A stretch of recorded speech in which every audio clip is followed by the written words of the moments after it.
Desde la aguja que puso fin a la vida de Timothy McVeigh hasta el apaleamiento aplicado al adolescente Michael Fay, nuestra forma de castigar dice mucho de nosotros mismos. La turbulenta historia de crimen y castigo se extiende a lo largo de los siglos. El castigo debe y tiene que ser doloroso. Después de todo, proviene del latín punire, dolor. Hemos ahorcado.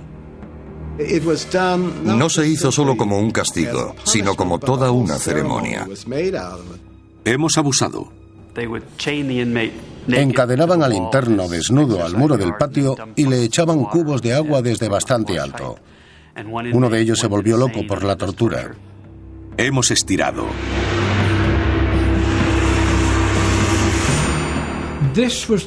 Esta era la belleza ilícita del instrumento. No mataba. Destruía la moral. Y hemos dado muerte. La crucifixión era la forma más terrible de muerte que cabía imaginar en el mundo antiguo. Todo esto solía ser un camino a la locura. Hoy, ¿cómo y por qué el hombre castiga a sus congéneres?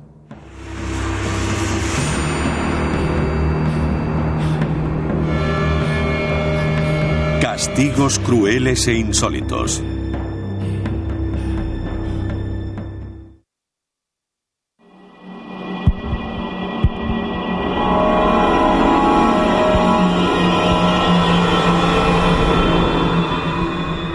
Penitenciaría Easter State de Filadelfia, Pensilvania. Abierta en 1820, fue aclamada como gran logro para el recién reformado sistema penitenciario norteamericano.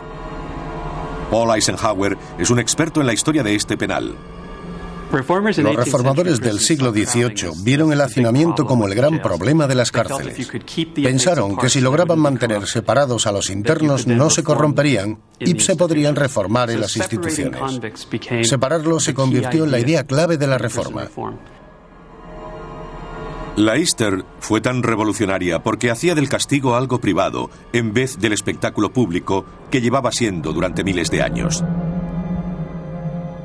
El enfoque de Easter sobre el confinamiento en solitario y el tiempo como castigo surgió del deseo de encontrar una forma más humana de tratar a los delincuentes. Por desgracia, no funcionó.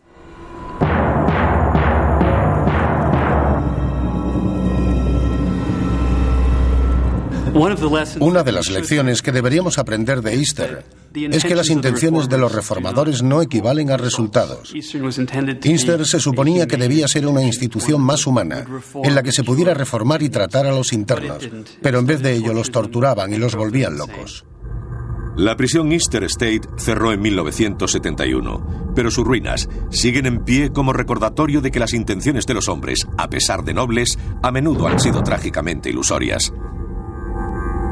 Lawrence Friedman es profesor de Derecho de la Universidad de Stanford y autor de Crime and Punishment in American History. Hay unas cuantas razones muy sencillas de por qué castigamos. Una es la disuasión, para intentar enseñar una lección a otra persona. Otra razón, que muchos podrían considerar ilegítima, pero que me parece la más popular, es que la gente exige justicia. Si se ha hecho algo mal, hay que sufrir por ello.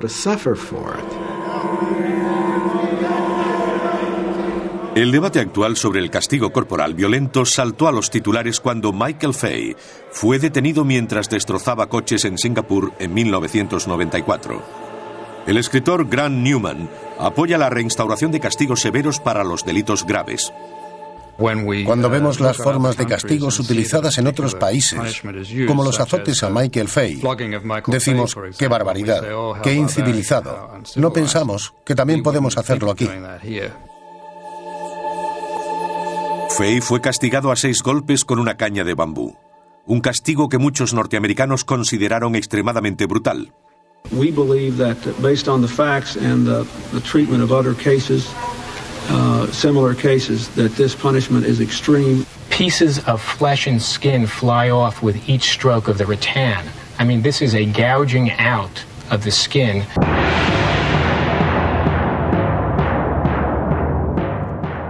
Para comprender nuestra lucha actual contra el crimen y el castigo, antes debemos regresar a un mundo violento, donde no se hacía distinción entre castigo y tortura. En el 400 de nuestra era, los romanos intentaban acabar con la joven religión cristiana. En parte, sus grandiosos y sangrientos espectáculos fueron creados no solo para entretener, sino para enviar un fuerte mensaje político. La escritora Karen Farrington explica el punto débil de la antigua Roma. En vez de utilizar a un esclavo que podía tener otro uso o un valor diferente, empleaban a cristianos. De ese modo, enviaban un mensaje a los espectadores. Miles de personas se sentían atraídas por ver lo que le sucedería al que se convirtiera al cristianismo. La salvaje brutalidad del ataque de los leones a los indefensos cristianos era una lección efectiva, pero a menudo, afortunadamente, corta. Así que las autoridades romanas inventaron modos de tortura más prolongados, como la crucifixión, en la que la agonía se prolongaba días en vez de minutos. Hoy estamos tan acostumbrados a la imagen de Cristo en la cruz que nos hemos vuelto insensibles al verdadero horror de ser crucificado. El profesor Darius Rejali de la Universidad Reed, en Oregón, enseña el impacto de la violencia en nuestra cultura. Lo que hace de ella una forma horrible de morir es que a medida que ceden las manos, se produce mayor presión en el pecho, provocando la sensación de aplastamiento. Para aliviar ese dolor, uno se sostiene por los clavos. Entonces ceden los pies y el cuerpo cae. Este proceso continúa durante días. No cesa hasta la muerte.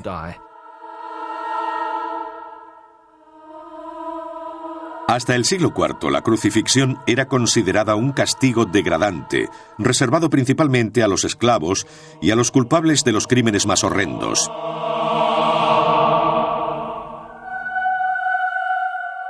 Por supuesto, era muy extraño para los romanos pensar que un dios fuese crucificado.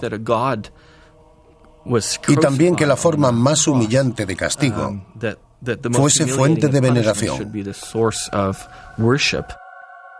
A medida que las autoridades de la antigüedad buscaban nuevas formas de influenciar a las masas, desarrollaron la idea de que el castigo podía ser reflejo directo del delito. Muchos países de Oriente Próximo aún practican esta idea. El castigo por robar es perder una mano, y así ha sido durante miles de años. Si en Arabia Saudí le cortan la mano a un ladrón, es muy fácil decir que se trata de un castigo bárbaro y primitivo. Pero este es uno de los muchos castigos antiguos que consistían en un intento específico de equipararlos con el delito cometido. En este caso, robar. La lapidación es otro ejemplo de castigo creado para un delito concreto.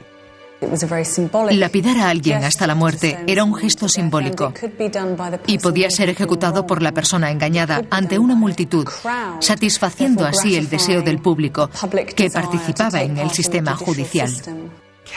Mirar de una forma lujuriosa o dejar que la vista se pierda en el reino de lo divino, donde no debería, son grandes violaciones. Solo cegando a esa persona puede recuperar la comunidad su estado puro. Podemos creer que hoy somos mucho más civilizados que los antiguos romanos, pero estas imágenes filmadas con cámara oculta en Irán demuestran que la práctica sigue vigente. 2 mujeres están siendo lapidadas en público por cometer el delito islámico del adulterio. Si retrocedemos al inicio de la historia de la tortura, vemos que los seres humanos utilizaban los elementos agua, fuego, piedra y tierra. Lo único que no utilizaban era el aire. A continuación, los cristianos oprimidos se convierten en opresores. How do you plead to the charge of murder of the late Alex Fry? I plead not guilty.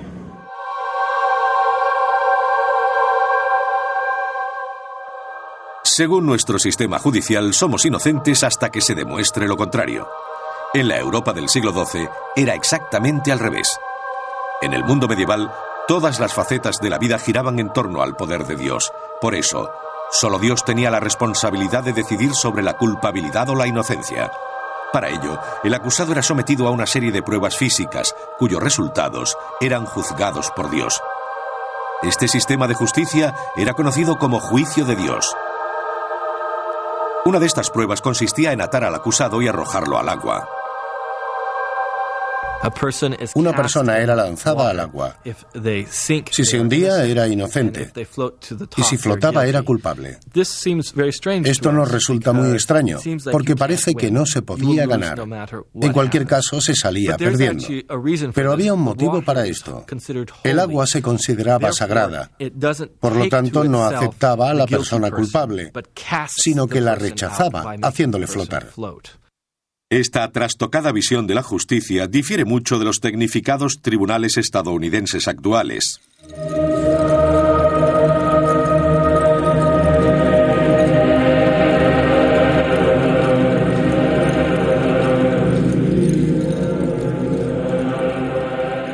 Otra de las pruebas consistía en forzar al acusado a coger un hierro incandescente.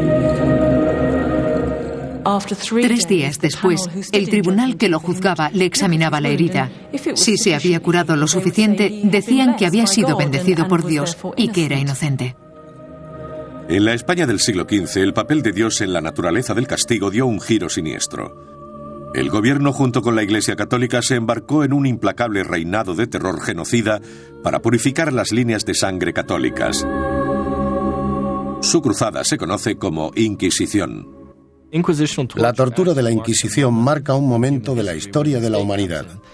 Una en la que el Estado interviene exigiendo documentos en los que la gente es obligada a confesar por escrito lo que ha hecho y unos jueces evalúan el tipo de testimonio. Bajo el viejo sistema del juicio de Dios, el acusado moría o vivía. A pesar de su cruel base, muchas de estas prácticas, como la de escribir la confesión, evolucionaron hasta ser parte integrante de nuestro sistema judicial. Irónicamente, lo que los romanos hicieron a los cristianos, se lo hacían ahora ellos a los judíos y a las sectas cristianas disidentes. Esa gente era muy cruel. Solía entrar en las ciudades desfilando bajo un crucifijo. Alentaba a otras personas a denunciar a sus vecinos. Las víctimas tenían un mes para demostrar su inocencia, y si no lo hacían o no confesaban libremente y aceptaban su castigo, eran torturadas. El gran inquisidor Tomás de Torquemada ideó una serie de elaborados rituales para incrementar la agonía física y mental. Primero, el acusado era amenazado con su castigo. Luego se le mostraba el aparato de tortura. A continuación, la víctima era desnudada y atada al instrumento. Finalmente, comenzaba la tortura. El proceso rara vez alcanzaba el paso final. Los instrumentos de tortura como la dama de hierro eran tan diabólicos que a menudo el simple hecho de verlos era suficiente para inducir a la confesión. Geoffrey Abbott, autor de Rag, Rob and Red Hot Pincers, es un antiguo guardián de la Torre de Londres. Estaba dividido en 2 mitades como un huevo de Pascua, y su interior estaba lleno de pinchos o cuchillos afilados. La víctima era metida dentro y se cerraba la tapa. Se cree que también había pinchos a la altura de los ojos. Había tantas púas o cuchillos en su interior que la persona resultaba hecha pedazos. A pesar de lo horrible que era la dama de hierro, el instrumento de tortura más diabólico de la Inquisición era el potro. Estaba diseñado para matar lentamente, alcanzando progresivamente un grado de dolor tan intenso que hasta la persona con mayor voluntad sucumbía y garabateaba una confesión. El potro comenzó siendo un simple armazón sobre el que se estiraba el cuerpo mediante pesos atados a brazos y piernas. El escritor Brian Innes describe los efectos del potro. ¿Qué sucede? En primer lugar, todos los músculos de las víctimas son estirados, hasta que los tendones ceden, los músculos se rompen y únicamente aguantan con los abdominales. Luego estos también ceden. A medida que el cuerpo sigue estando estirado, los brazos y las piernas se desencajan.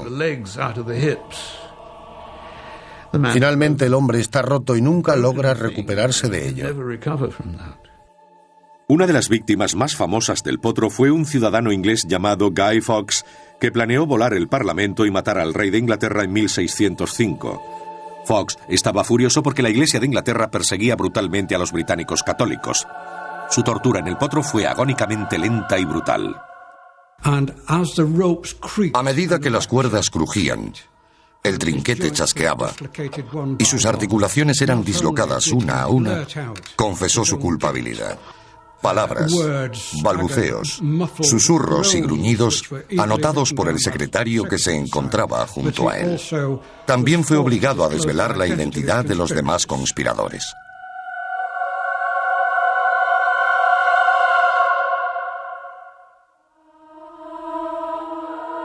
Las firmas de Fawkes, antes y después, son un escalofriante testimonio de los horrores del potro. La Inquisición no acabó oficialmente en España hasta 1834, más de 350 años después de su inicio. A continuación, los puritanos desarrollan su propia forma de castigo.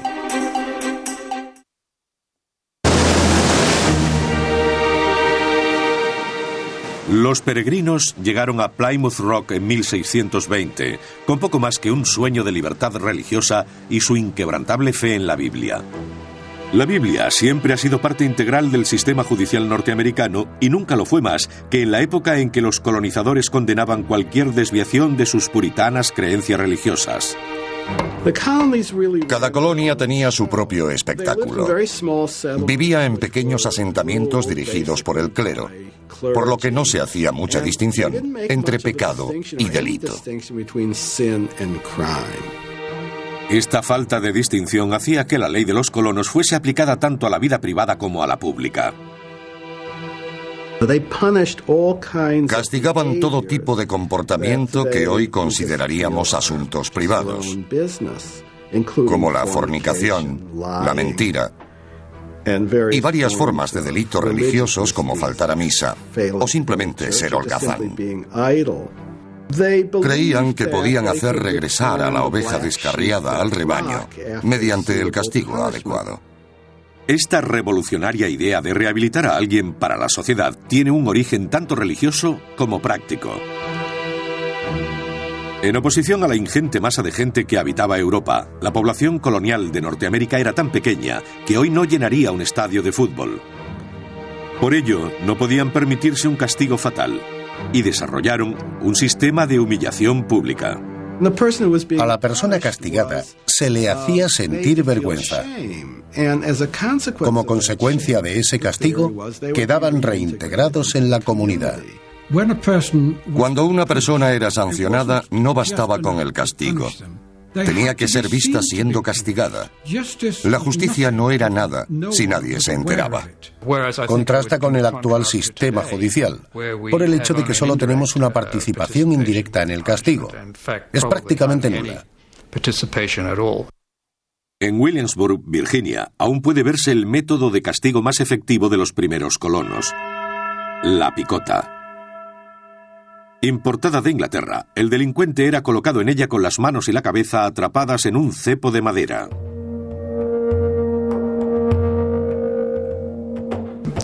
El delito cometido era escrito en una nota que se colocaba sobre la cabeza de la persona.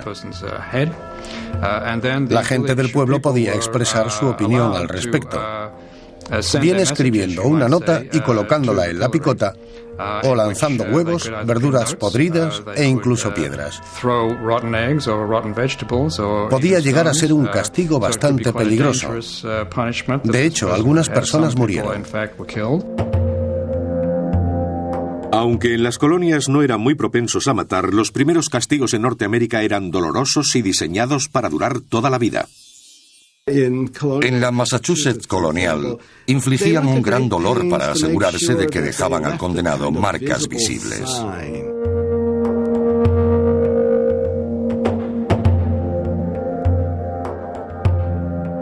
El castigo de marcar a hierro es un excelente ejemplo. Marcar en el pulgar derecho la letra correspondiente al delito cometido era extremadamente popular en Gran Bretaña. En Norteamérica, sin embargo, evolucionó hasta convertirse en uno de los rituales más familiares en un tribunal: levantar la mano derecha y pronunciar un juramento sobre la Biblia. Turn and face the clerk and raise your right hand, please. Do you solemnly swear that the testimony you're about to give in a case now pending before this court shall be the truth, the whole truth, and nothing but the truth, so help you God? Yes. Se levanta la mano derecha no solo para hacer un juramento ante Dios, sino para mostrar que no se ha sido condenado con anterioridad. El juez pide al reo que levante la mano. Un gesto que originalmente hacía para ver si había sido condenado previamente y si la pena debía incrementarse. Para las mujeres de la época colonial, el castigo estaba diseñado para ser más humillante que doloroso. Creo que en Norteamérica el más conocido era La letra escarlata, en el que se basa la famosa novela. En 1995, Demi Moore interpretó a una adúltera en la versión cinematográfica de La letra escarlata de Nathaniel Hawthorne, una historia que llevaba a la ficción la que quizás fuese la vergüenza pública más severa que una mujer podía soportar. En aquella época existía un esfuerzo específico por establecer una clara conexión entre el delito y el castigo. Por ello, la persona que había cometido adulterio debía llevar una A en el pecho. Llevar la letra escarlata era solo uno de los castigos públicos. Para las mujeres cuyos comentarios eran considerados demasiado chismosos o impropios, se crearon artilugios especiales para avergonzarlas. Una mujer que blasfemaba o hablaba demasiado debía llevar una extraña brida de castigo en la cabeza. A menudo le sujetaba dolorosamente la lengua al labio.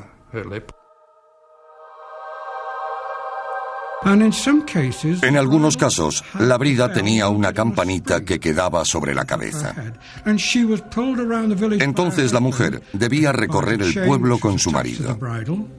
El sonido de la campana avisaba a los vecinos que salían a sus puertas a saludarla a su paso. La brida fue un castigo bastante popular hasta el siglo XIX. La silla de inmersión era otro de los castigos para aquellas mujeres que importunaban o hablaban demasiado. La víctima era atada a una silla que se colgaba sobre el agua. Entonces era sumergida en el río o el estanque local.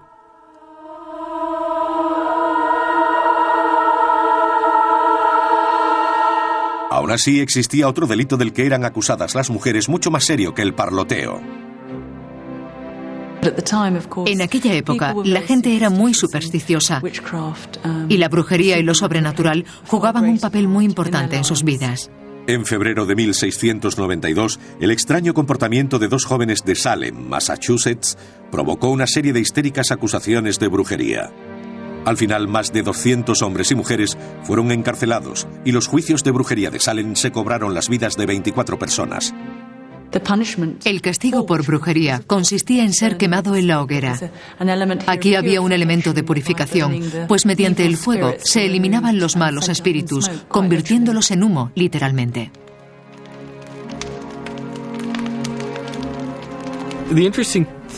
Lo más interesante de los dos universos simbólicos respecto a la sociedad purificadora y el hecho de enviar a la gente al infierno es que sigue siendo un tema asentado en la historia occidental del castigo, desde la quema de brujas hasta la de cruces en iglesias y comunidades sureñas.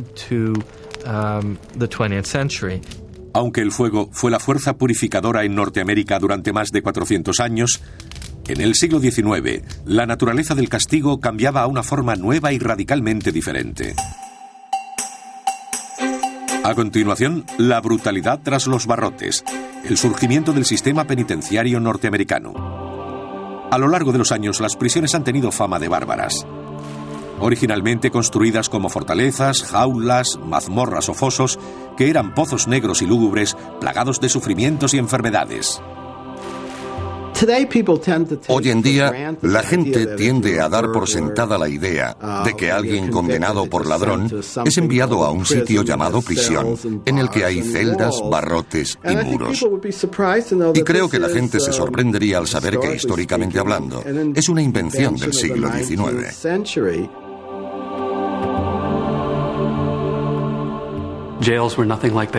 Las cárceles eran lugares donde la gente era retenida hasta ser sometida a juicio o condenada. Las cárceles se parecían a asilos mentales. Hombres, mujeres y niños eran encerrados juntos. Las prostitutas iban y venían a su antojo y se vendía alcohol a aquellos que podían pagarlo. Las prisiones eran apropiadamente llamadas antros de vicio y escuelas del delito. Se consideraban lugares terribles y si se quería encerrar a alguien como castigo, este no era el lugar adecuado, porque al salir solía ser peor que cuando entró. En el siglo XVIII, el movimiento cuáquero en Norteamérica comenzó a desarrollar la idea de que el objetivo de las prisiones debería ser corregir más que castigar. La idea era que la gente que se había metido en problemas, convirtiéndose en ladrones, por ejemplo, se había perdido por las malas compañías, el vicio y las tentaciones de la vida en la ciudad. Otro factor que favoreció el surgimiento del sistema penitenciario moderno fue el hecho de que el siglo XVIII fuese una época de revoluciones en Europa y Norteamérica. El gobierno empezó a sentirse incómodo con el espectáculo público. La naturaleza circense del castigo público a menudo se convertía en una oportunidad para que la gente demostrara su descontento con la corona. Retirar el castigo de la vista del público y aplicarlo tras un muro daba más seguridad al poder. Aunque eran más seguras para el gobierno, las prisiones como Easter State, originalmente construida como alternativa más humana, no resultó ser la solución que todo el mundo esperaba. Muchas de las prácticas de Easter, que hoy nos parecen brutales, inhumanas y bárbaras, se crearon para proteger al recluso. Si uno dejaba la celda para ir al baño o para recibir tratamiento médico, solían cubrirle la cara con una máscara para que los otros internos no lo reconocieran.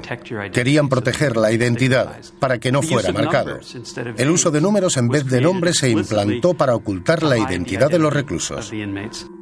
A medida que más presos se volvían locos, Easter abandonó la práctica del confinamiento en solitario y se vio obligada a usar muchas de las tácticas brutales que había esperado abolir. En 1833, la muerte de un recluso sacó a la luz los duros tratamientos aplicados tras los muros de Easter. La investigación se llevó a cabo por la muerte de Matthias Mackenzie, un preso que falleció durante la aplicación, según el informe, de la mordaza de hierro. Era un instrumento que, como la brida, tenía una lengua metálica que se introducía en la boca. Se colocaban cadenas alrededor de la cabeza y las manos se ataban a esa misma cadena por la espalda. La investigación por la muerte de Mackenzie reveló que no solo se utilizaba la mordaza de hierro, sino también camisas de fuerza y un instrumento llamado silla tranquilizadora. Los presos eran atados a una gran silla de madera. Se les colocaba una caja sobre la cabeza para bloquear la luz y el sonido. Irónicamente, fue construida para calmar a los presos agitados. La silla tranquilizadora se convirtió en una forma de calmarlos y asegurar su anonimato. A pesar de la dudosa legalidad de Easter, el aislamiento sigue siendo un método muy popular en Norteamérica para castigar a los presos más peligrosos. La encarcelación ha evolucionado a lo largo del siglo XX, culminando con la creación de las prisiones de máxima seguridad en la década de 1980. Estas fortalezas usan constante vigilancia por vídeo y la amenaza de 23 horas de aislamiento al día para mantener a los presos a raya. El efecto del confinamiento en solitario sigue siendo un tema muy debatido. Todas las paredes están pintadas de blanco y un preso nunca ve a otro ser humano. Se le entrega la comida por una ranura y nunca se apagan las luces. Existen historias sobre gente que ha permanecido en celdas como esta y que ha desarrollado ciertas formas de demencia. Incluso se han arrancado la piel. No obstante, más de 20.000 personas se encuentran actualmente encerradas en cárceles de máxima seguridad. A continuación, la pena de muerte. ¿Existe una forma humana y bondadosa de matar? Durante siglos, las ejecuciones han sido espectáculos públicos, primitivos y brutales. Una forma de entretenimiento para toda la familia. En el corazón de Londres, una placa en medio de la calle marca uno de los lugares de ejecución más bulliciosos de Inglaterra, Tyburn Fields. Justo en la esquina, un pequeño convento acoge a las hermanas de Tyburn. La madre John Baptist es la historiadora y conservadora de las reliquias. La gente acudía en masa a Tyburn para ver las ejecuciones. Incluso los padres de familia traían a su esposa e hijos a pasar el día. Era una especie de fiesta para todo el mundo. Y uno podía ganarse la vida vendiendo pan de jengibre, manzanas o robando carteras entre la multitud. Era algo estupendo para todos, excepto para los condenados. Un castigo incluso más horrible era reservado para los culpables de alta traición y herejía. Eran colgados, destripados y descuartizados.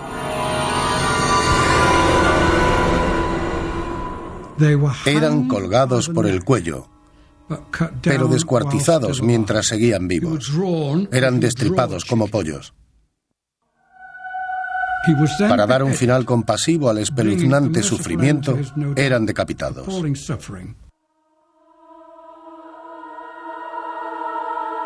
Pero en la Inglaterra del siglo XIX, las autoridades empezaron a tener en cuenta la gravedad de poner fin a una vida humana.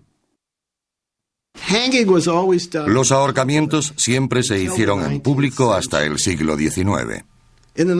Fue cuando surgió cierta repugnancia al respecto, por tratarse de un espectáculo demasiado bárbaro.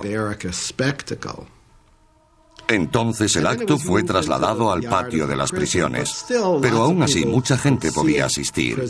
El patio tenía mucha capacidad y además podían subirse a los tejados y a los árboles para ver el espectáculo. A medida que el público se volvía cada vez menos tolerante con las ejecuciones prolongadas, los verdugos buscaban formas tecnológicamente más avanzadas para matar. En 1790, la guillotina francesa sustituyó los horrores de la decapitación con hacha o espada. Su velocidad reducía la muerte a una fracción de segundo. Irónicamente, fue aclamada como un gran paso adelante en la ciencia de la ejecución humana. En la década de 1870, un verdugo británico llamado William Marwood aplicó las matemáticas con la invención del long drop. Se consideró una forma más humana de ahorcamiento, ya que el cuello de la víctima se rompía en el acto. Inventó un sistema que dependía del peso, la edad, la forma física, el desarrollo y la fuerza muscular de las víctimas, por lo que se prediseñaba la caída desde una altura comprendida entre los 2 y los 3 metros. Debía ser exacta. Una caída demasiado larga podría arrancar la cabeza y al caer al foso, esta acabaría a algunos metros del cuerpo que se desangraba. Si era demasiado corta, el resultado era la estrangulación. El exayudante del verdugo, Frank McHugh, explica el procedimiento en el documental de 1995, Hanging with Frank. Esta pieza del aparato era utilizada por los verdugos para dar los últimos ajustes a la soga, para fijar la caída exacta calculada según el peso del prisionero. Una serie de divisiones proporcionaban al verdugo la longitud exacta de la cuerda.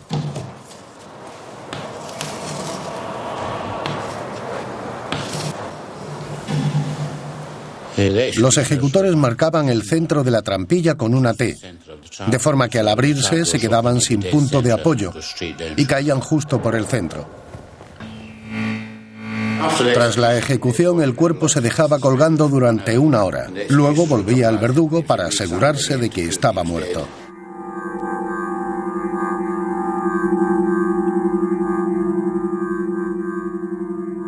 El long drop fue utilizado para ejecutar a los asesinos en Gran Bretaña hasta 1964. Otro de los esfuerzos por hacer las ejecuciones más humanas surgió tras el descubrimiento de la electricidad.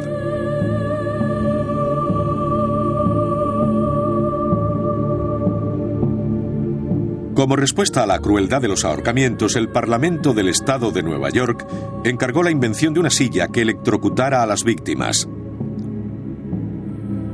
En 1890, William Kemmler fue condenado a convertirse en el primer hombre en morir de esta forma. Kemmler apeló al Tribunal Supremo en base a que la electrocución era cruel e inusual. Pero perdió el recurso y fue ejecutado. Se suponía que la silla eléctrica era muy humana, pero de hecho hubo muchas quejas respecto a su funcionamiento. La gente chisporroteaba y se freía, por lo que se ha buscado un método más humano de ejecutar. En 1972, el Tribunal Supremo de Estados Unidos prohibió la pena de muerte. 4 años más tarde fue reinstaurada. La normativa de 1976 recuperó sillas eléctricas como la infame Old Sparky de Florida. Old Sparky ardió en 1997 cuando una ejecución chapucera hizo que saltaran chispas de la máscara facial de un condenado. El incidente fue uno de los muchos que los oponentes a la pena de muerte esgrimieron contra la electrocución.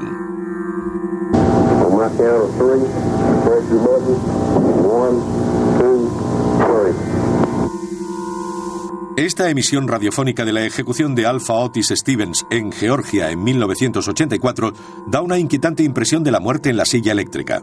The execution is now in progress. When it first surge entered his body, he stiffened and I heard a pop as if one of the straps broke.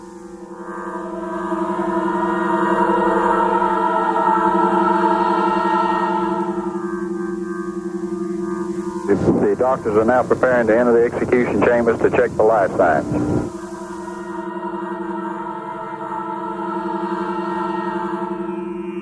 The doctors verify that he is still alive. El alguacil ordenó una nueva serie de descargas de 4.000 voltios, el doble de lo requerido para matar a un hombre. At 12:37 hours, this date, the condemned was pronounced dead. Alpha Otis Stevens tardó 19 minutos en morir. Horribles historias como esta llevaron a las autoridades a explorar nuevos métodos de ejecución, incluyendo la cámara de gas y la inyección letal. Durante muchos años, se pensó que la pena de muerte debía llevarse a cabo de la forma más dolorosa posible. Ahora en las ejecuciones reducimos el dolor al mínimo. Actualmente, en Estados Unidos, el mayor dolor que se aplica es el del pinchazo de una aguja. Creen que es una opción muy sencilla para el prisionero, que no sufre lo suficiente. Quienes están en contra lo consideran un método rápido, limpio y sanitario. Y a pesar de que el resultado sea la muerte, la gente puede soportarlo mejor que si tuvieran que enfrentarse a la realidad de una guillotina. Seguramente estarían muchos más en contra de la pena capital. El problema con la inyección letal como forma de pena capital es que parece eliminar el elemento esencial del propio castigo. Se supone que es causar dolor y sufrimiento intencionadamente al condenado. A continuación, el castigo del siglo XXI y más allá. Aquí en el Museo del Hombre de San Diego, California, una impresionante exposición de antiguos instrumentos de tortura está batiendo récord de asistencia. Los visitantes se sienten fascinados y a la vez indignados ante la sádica creatividad que el hombre ha demostrado en el pasado. David Gansey es el director clínico de Supervivientes de la Tortura Internacional. Cuando fui a ver la exposición me sentí muy molesto, muy indignado, incluso diría que traumatizado. Me sentí enfermo e impactado. El sentido visceral de conciencia de lo que la gente se hace entre sí, lo que se ha hecho y que se sigue haciendo, es genuinamente impactante. La brutalidad inherente en la exposición refleja cuánto ha cambiado la naturaleza del castigo desde la época en que Dios decidía sobre la culpabilidad o la inocencia. Antiguamente, usábamos duros castigos que producían dolor intenso y sufrimiento en un corto periodo de tiempo. En la época moderna, los castigos más civilizados son aquellos que se aplican en más largos periodos de tiempo y tienden a ser más crónicos.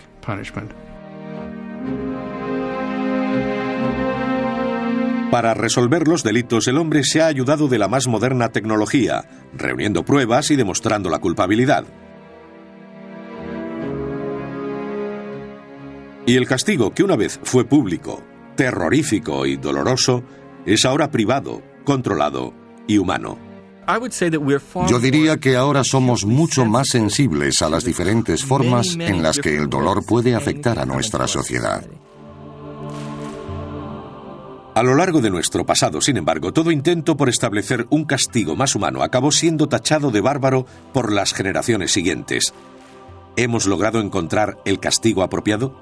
Actualmente mucha gente diría que no, que al eliminar los elementos públicos y físicos del castigo, lo hemos vuelto ineficaz. Quizás el gran precio que pagamos por deshacernos de lo que nos gusta llamar los horribles y bárbaros castigos del pasado es sustituirlos por la prisión.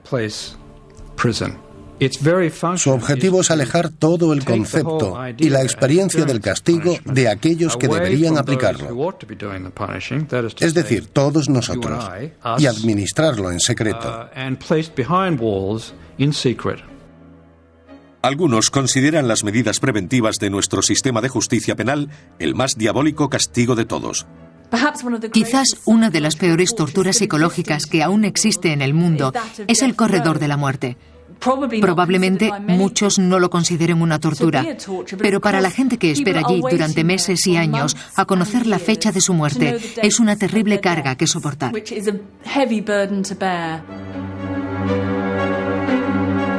En abril de 2001 había más de 3.700 personas en Estados Unidos esperando la ejecución en el corredor de la muerte.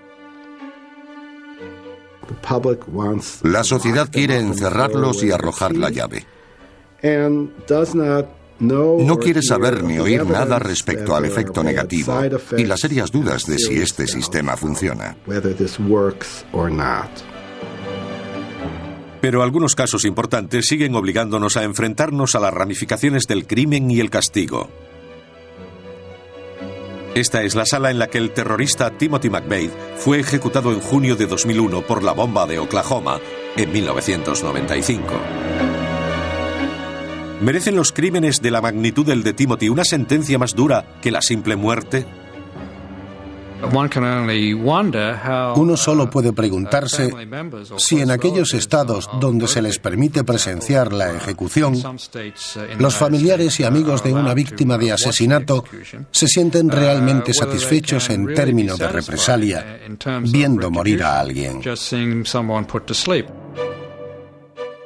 ¿O es acabar con otra vida humana lo que realmente importa?